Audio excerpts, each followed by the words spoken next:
Hello friends, welcome to the Sufi Form channel. I am Dr. Sufyan Ahmed, HOD of Pharmacognosy. आज की session में हम utilisation of radioactive isotope in biogenetic studies के बारे में बात करेंगे। तो आइए शुरू करते हैं।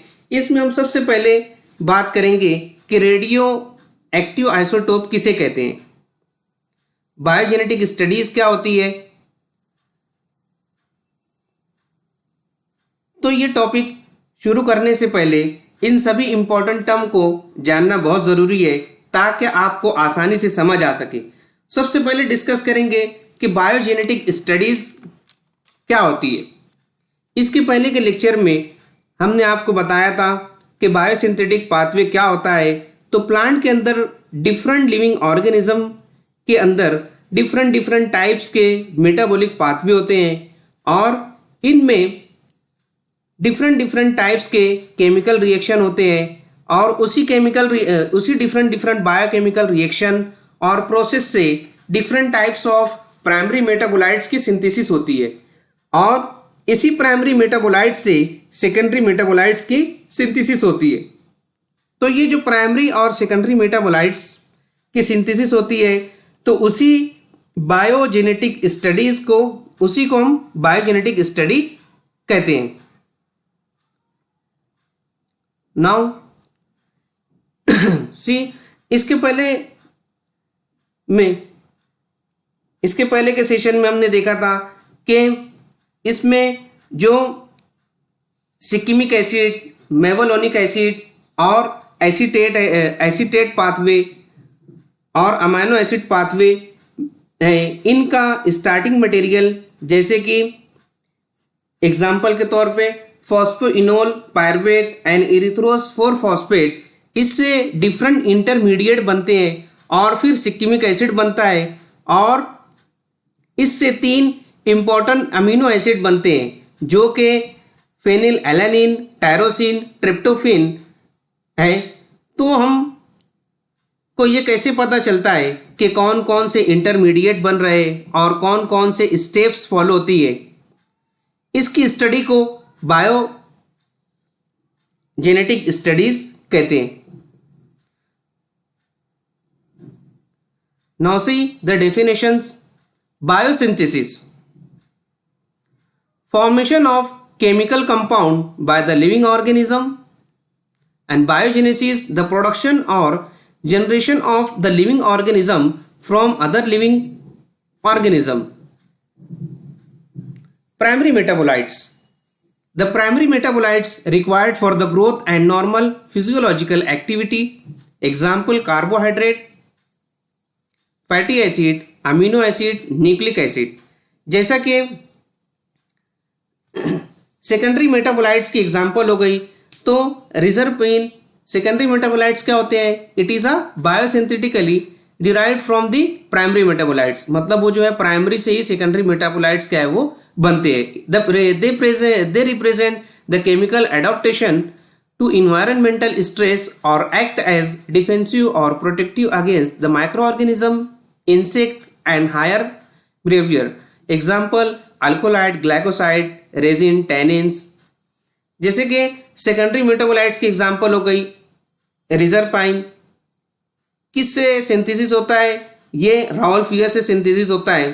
किस तरह से ये रिजरपिन सिंथेसिस होता है? प्लांट में, यानी इंटरमीडिएट इन्वॉल्व होते हैं। तो क्या प्रिकर्सर्स यूज होते हैं और फाइनली रिजरपाइन बनता है। इस सब को फाइंड आउट करने की स्टडी को हम बायोजेनेटिक स्टडी कहते हैं। ये जो सेकेंडरी मेटाबोलाइट्स होते हैं उनके फार्मास्यूटिकल इंपॉर्टेंस होते हैं। ये जो सेकेंडरी मेटाबोलाइट्स है तो सेकेंडरी मेटाबोलाइट्स के फार्मास्यूटिकल इंपॉर्टेंस होते हैं और उनको बहुत सारी डिसीज के ट्रीटमेंट के लिए यूज करते हैं और इसी स्टडी को हम बायोजेनेटिक स्टडी कहते हैं। जैसा कि नाम है biogenetic means, bio means living और जेनेटिक जो है ड्राइव किया गया है जेनेसिस से। लिविंग सेल के अंदर किस तरह से केमिकल कंपाउंड की सिंथेसिस होती है तो इस स्टडी को हम बायोजेनेटिक स्टडी कहते हैं। Now next, radio active isotopes. So radio active isotopes से बायोकेमिकल रिएक्शन यानी बायोकेमिकल स्ट्रक्चर को इलुसिडेट करते हैं, फाइंड आउट करते हैं। तो देखते हैं आइसोटोप्स किसे कहते हैं। आइसोटोप्स किसे कहते हैं? आइसो मीन्स सेम और equal, and topes means place. We can say equal और सेम प्लेस। तो ये आइसोटोप्स क्या करते हैं? They occupy the same place in the periodic table elements with the same atomic number but different atomic weight. यानी same place in the periodic table, यानी ये जो एलिमेंट्स होते हैं इनको पीरियोडिक टेबल में सेम प्लेस में रखा जाता है। क्यों रखा जाता है? क्योंकि इनका एटॉमिक नंबर जो होता है वो सिमिलर होता है। इसी वजह से पीरियोडिक टेबल में सेम प्लेस क्या करता है? ऑक्युपाई करता है। सेम प्लेस ऑक्युपाई करता है, लेकिन इनका एटॉमिक वेट जो है वो डिफरेंट होता है। तो इसी को हम आइसोटोप्स कहते हैं। सो उनके जो एटॉमिक नंबर होते हैं वो सेम होते हैं और एटॉमिक वेट जो है वो क्या होता है? डिफरेंट होते हैं। इसी को हम आइसोटोप्स कहते हैं। एग्जाम्पल के तौर पे यहां पर हम देख सकते हैं कि इनका एटॉमिक वेट जो है वो कार्बन का 666, लेकिन जो है इनका एटॉमिक वेट जो है यहां पर डिफरेंट है। यहां पर 12, 12, 13 और 14 है। इसी को जो हम क्या करते हैं? इसी को हम जो है आइसोटोप्स कहते हैं। तो कार्बन का एटॉमिक नंबर 6 होता है और उसका एटॉमिक वेट जो है 12 होता है। नीचे जो है ये 6 जो है, नीचे जो हम लिखे 6, इसको हम एटॉमिक नंबर कहते हैं। नीचे जो है ये 6 जो लिखा हुआ है उसको हम एटॉमिक नंबर से डिनोट करते हैं। और ऊपर जो लिखा हुआ है यानी ये 12 जो लिखा हुआ है उसको हम एटॉमिक वेट से डिनोट करते हैं। It can be also define as the same number of proton but different in neutron. तो यहां पर जो है according to the formula atomic mass equal to number of proton plus number of neutron. तो यहां पर क्या बोल रहे हैं हम कि same number of proton but different in neutron, यानी उनके जो है प्रोटॉन क्या रहते हैं वो सेम रहते हैं, लेकिन न्यूट्रॉन्स जो है वो क्या है? डिफरेंट होता है। सो नंबर ऑफ प्रोटॉन और नंबर ऑफ न्यूट्रॉन के एडिशन में जो वैल्यू आती है, नंबर ऑफ न्यूट्रॉन और नंबर ऑफ प्रोटॉन के एडिशन में जो वैल्यू आती है उसको हम जो है एटॉमिक मास कहते हैं। यहां पर हम देख सकते हैं एग्जाम्पल के तौर पे कि यहां पर जो उसके प्रोटॉन जो है ये क्या है? सेम है। तो कार्बन का एटॉमिक नंबर यानी नंबर ऑफ प्रोटॉन तो सभी में सेम है। यहां पर देख सकते हैं कि 666, तो उसका प्रोटॉन सभी में सेम है, लेकिन एटॉमिक वेट में डिफरेंट क्यों आता है? क्योंकि इनके नंबर ऑफ न्यूट्रॉन में डिफरेंट होते हैं। जैसा कि यहां पर हमने कार्बन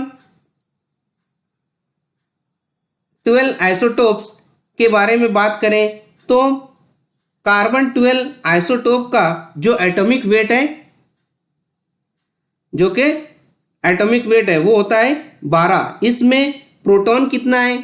इसमें प्रोटॉन 6 है। यहां पर एटॉमिक, तो इसमें न्यूट्रॉन कितना है? न्यूट्रॉन इसमें कितना हुआ? इसमें न्यूट्रॉन 6 हुआ, मतलब 6 नंबर ऑफ प्रोटॉन।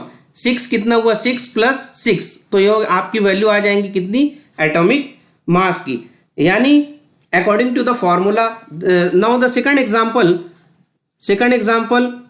यहां पर इसमें इस केस में प्रोटॉन कितना है? 6 है। प्रोटॉन तो सब में सेम है, तो प्रोटॉन कितना है? 6, और इसमें न्यूट्रॉन कितना है?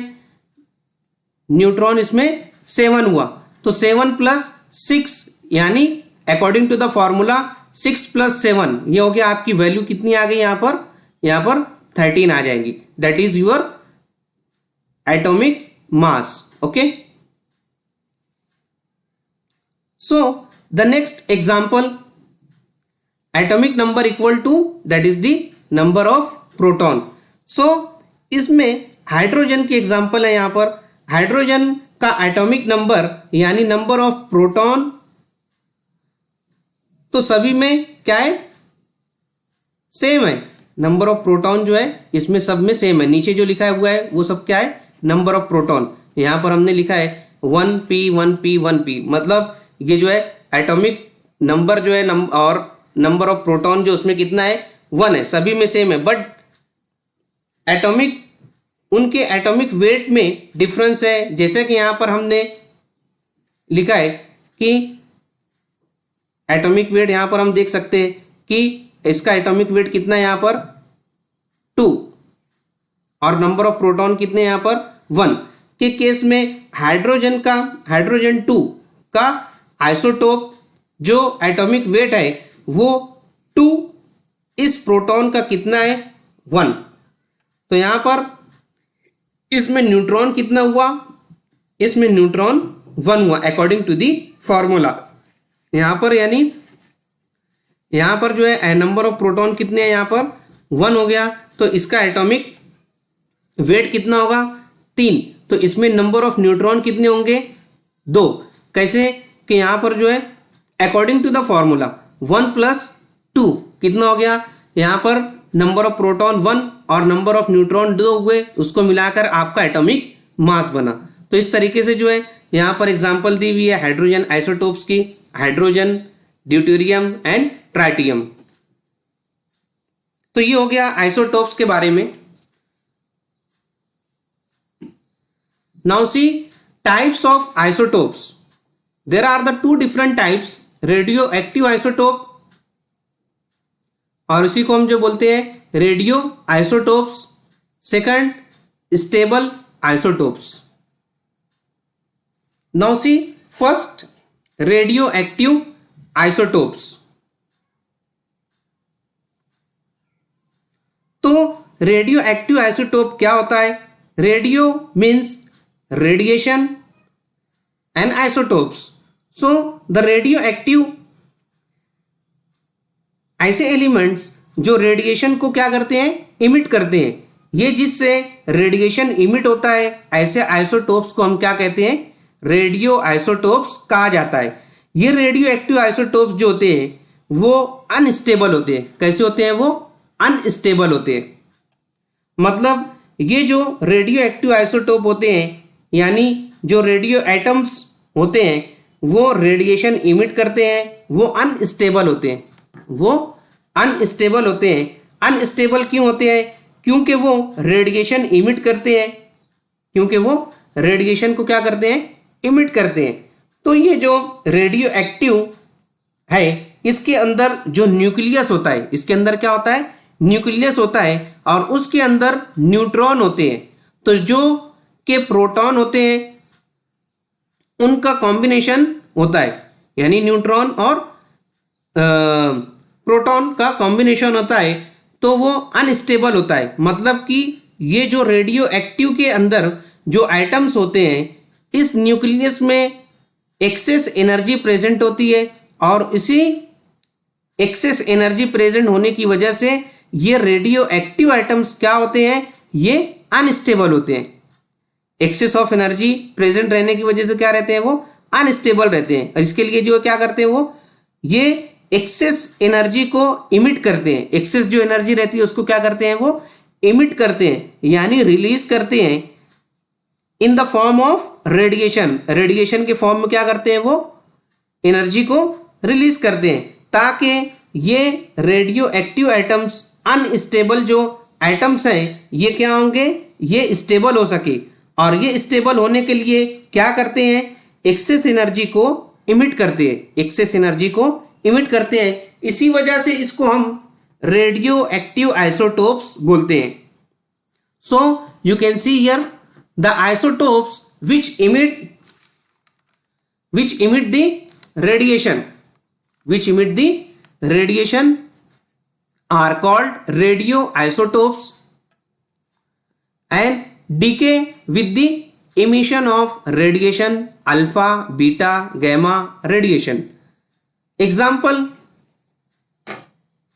H3 आइसोटोप्स जो कि ट्राइटियम है, जिसमें एक प्रोटॉन और 2 न्यूट्रॉन होता है और उसका एटॉमिक वेट कितना है, उसका एटॉमिक वेट 3 होता है। ये हाइड्रोजन का आइसोटोप है।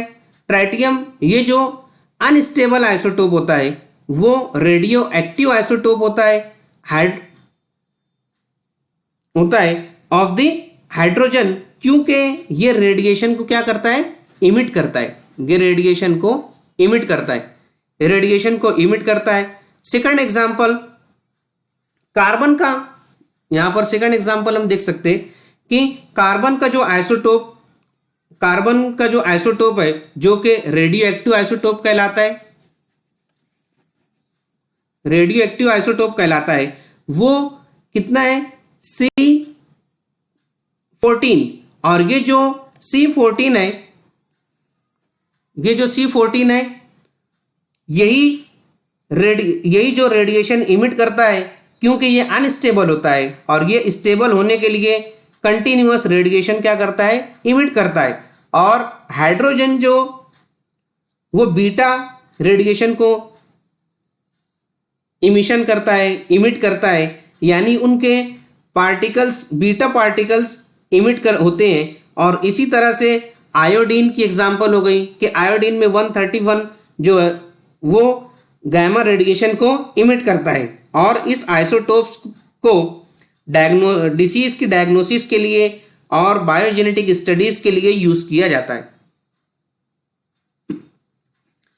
तो किसके लिए यूज करते हैं, for the biological investigation carbon and hydrogen isotopes are generally used. For the metabolic studies sp and alkaline earth metals are used. For the study of protein, alkaloid and amino acid, label nitrogen atom give more specific information. And deuterium compound is commercially available. Second, stable isotopes. So stable isotopes are non-radioactive form of atom. They do not emit the radiation. ये radiation को emit नहीं करता है। Because of that, ये क्या है, ये stable isotopes है। Although they do not emit the radiation, their unique property enable them to be used in a broad variety of application, including water and soil management, environmental studies, nutrition assessment study and forensics. So example H2C13 N15O18, ये क्या करते हैं, ये deuterium, ये जो है क्या है, ड्यूटेरियम है। यानी ये जो वो स्टेबल आइसोटोप्स होते हैं, यानी रेडिएशन इमिट नहीं करते, ये रेडिएशन इमिट नहीं करते। नाउ नेक्स्ट देखते हैं कि रेडियो एक्टिव आइसोटोप्स को बायोजेनेटिक स्टडी करने के लिए किस तरह से यूटिलाइज किया जाता है। मीन्स क्या किया जाता है, इन रेडियो एक्टिव आइसोटोप को यूटिलाइज करके रेडियो लेबल्ड कंपाउंड बनाया जाता है। सो एग्जाम्पल के तौर पे यहां पर दिया हुआ है, used for the labelled compound as possible intermediate in the biosynthetic pathway, usual method of detection are mass spectroscopy and NMR spectroscopy. तो रेडियो लेबल्ड कंपाउंड,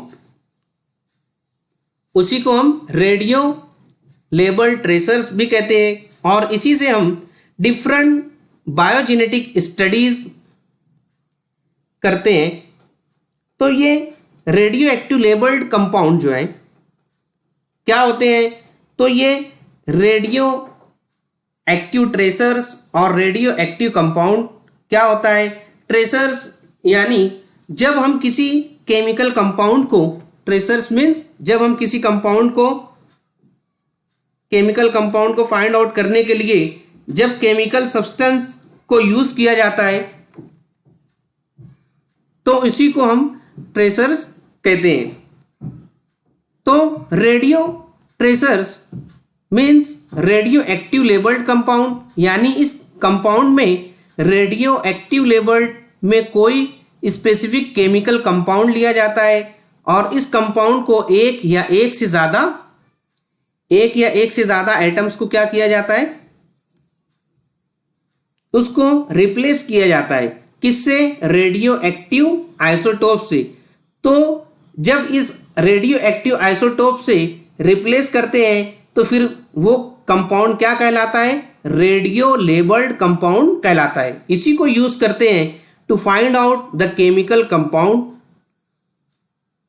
तो इस टेक्निक को रेडियो ट्रेसर्स और रेडियो लेबल्ड टेक्निक्स कहते हैं।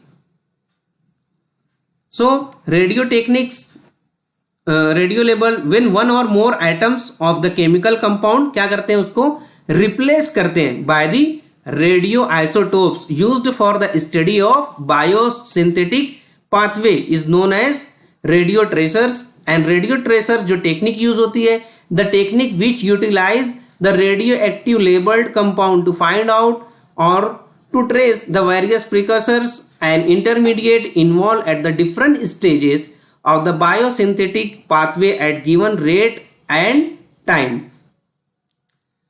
In this technique,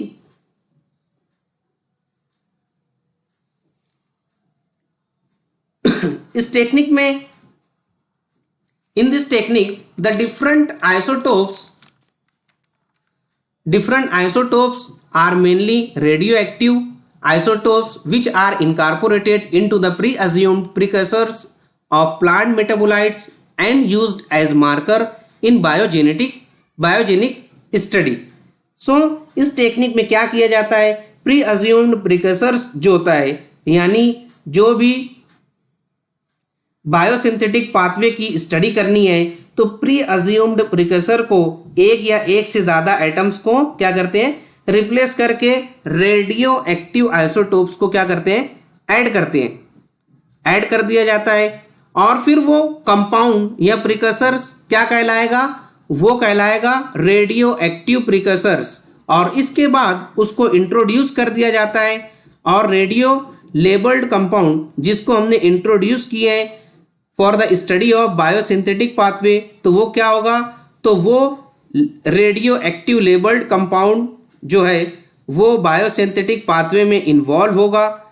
तो वो प्रिकसर्स जो डिफरेंट इंटरमीडिएट में कन्वर्ट होंगे और इससे जो फाइनल प्रोडक्ट बनेंगे और जो डिफरेंट इंटरमीडिएट बन रहे हैं, तो ये जो प्री अज्यूम्ड प्रिकसर्स है वो इस प्लांट के बायोसिंथेटिक पाथवे इसमें इन्वॉल्व होने के बाद डिफरेंट इंटरमीडिएट में कन्वर्ट होता है। तो ये इंटरमीडिएट जो है इसको हम किस तरह से डिफरेंशिएट कर सकते हैं, क्योंकि इस इंटरमीडिएट में प्री अज्यूम्ड प्रिकसर्स में क्या है, क्या प्रेजेंट है, इसमें रेडियो एक्टिव आइसोटोप्स प्रेजेंट होते हैं। तो इस इंटरमीडिएट में भी क्या प्रेजेंट होंगे, रेडियो एक्टिव आइसोटोप, यानी वो आइटम्स प्रेजेंट होंगे जिसको हमने रिप्लेस किया था। तो वो रेडिएशन को इमिट करेगा और इससे हमें पता चलता है कि प्री अज्यूम्ड प्रिकसर्स लिया था, इससे किस तरह से ट्रेस कर सकते हैं। इसीलिए इस टेक्निक को हम बोलते हैं radio active tracer technique. Example के तौर पर A, B, C, D, तो कोई कंपाउंड A है जिसको हमने क्या किया, लेबल्ड कर दिया। You can see here in the diagram, यहां पर हमने उसको क्या किया, लेबल्ड कर दिया, जिसको हमने रेडियो एक्टिव लेबल्ड कर दिए। मतलब इस कंपाउंड में से कुछ कार्बन या हाइड्रोजन को क्या किए, कंपाउंड ए में से कुछ कार्बन या हाइड्रोजन को क्या कर दिए, रिप्लेस कर दिए। किसके साथ, रिप्लेस कर दिए रेडियो एक्टिव आइसोटोप से, रेडियो एक्टिव आइसोटोप से। तो जब हम इसको प्लांट के अंदर इंट्रोड्यूस करते हैं तो वो प्रिकर्सर्स स्पेसिफिक पाथवे से इन्वॉल्व होगा, स्पेसिफिक पाथवे से इन्वॉल्व होता है, तो वो बायोसिंथेटिक पाथवे में इन्वॉल्व होगा। और तो इससे जो इंटरमीडिएट बनेगा तो ये है बी, उससे क्या बनेगा बी। तो इसके अंदर ये रेडियो एक्टिव आइसोटोप्स अगर प्रेजेंट है, अगर बी में प्रेजेंट है, तो मतलब ये जो बी बना है वो कौन से प्रिकर्सर से बना है, मतलब जिसको हमने इंट्रोड्यूस किया है, यानी ए में हमने इंट्रोड्यूस किया तो बी में बनेगा। और इसी तरह से फिर सी और डी में जो इंटरमीडिएट बने हैं, ये रेडियो एक्टिव आइसोटोप्स होने की वजह से रेडिएशन को क्या करेंगे, इमिट करते हैं, जिसकी वजह से हमें पता लगता है कि ये जो फाइंड आउट होता है कि ये वो प्रिकर्सर्स से ये सारे इंटरमीडिएट बने हैं, और इस तरह से हम बायोसिंथेटिक पाथवे को हम फाइंड आउट कर सकते हैं, मतलब उसको हम ट्रेस कर सकते हैं। So thank you for watching this video and please like, share and subscribe this video, subscribe the channel. Thank you for watching and please give the comment, and all the notes are available in these sites www.drsufyan.blogspot.com, and one more is that www.sufiform.blogspot.com. Thank you.